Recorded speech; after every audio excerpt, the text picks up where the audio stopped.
വരെയുള്ളൊരു lunch box എൻ്റെ ഓർമ്മയിൽ ഇപ്പോഴും ഉള്ളത് ഒരു സ്റ്റീലിൻ്റെ ലഞ്ച് ബോക്സാണ്. അത് ഒരു റൗണ്ട് ഷേപ്പിലുള്ള ഒരു ലഞ്ച് ബോക്സ്.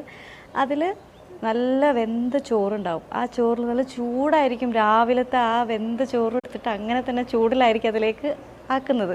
അപ്പോൾ ആ ചൂടിൽ നല്ല ഉള്ളിയുടെ റോസ്റ്റ് എന്ന് വെച്ച് കഴിഞ്ഞാൽ മുട്ടയൊന്നും ഇട്ടിട്ടുള്ളതല്ല, വെറും ഉള്ളി നല്ല എണ്ണ നന്നായിട്ട് തിളപ്പിച്ച് അതിലേക്ക് നല്ല സവാളയല്ലേ ഇങ്ങനെ ചെറുതായിട്ട് കുനുകുനാ അരിഞ്ഞിട്ട് അതിട്ടിട്ട് അത് നല്ല ഫ്രൈ ആവും കേട്ടോ. എന്നിട്ട് അതിലേക്ക് കുറച്ച് മുളക് പൊടി, കുറച്ച് മഞ്ഞൾപ്പൊടി, കുറച്ച് ഉപ്പ്, കുറച്ച് കറിവേപ്പില ഇട്ടിട്ട് നന്നായിട്ട് ഫ്രൈ ചെയ്തെടുക്കും.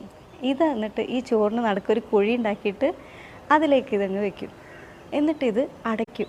എന്നിട്ട് ഇത് കൊണ്ടുപോകുമ്പോഴേ ഇത് കഴിക്കാൻ ഭയങ്കര കൊതിയാണ്. ഉച്ചയാകുമ്പോഴത്തേക്ക് ഈ നല്ല വെന്ത ചോറിൻ്റെ കൂടെ ഈ ക്രിസ്പി ആയിട്ടുള്ള ഈ ഉള്ളി ഉണ്ടല്ലോ അതും കൂടെ ഇങ്ങനെ മിക്സായിട്ട്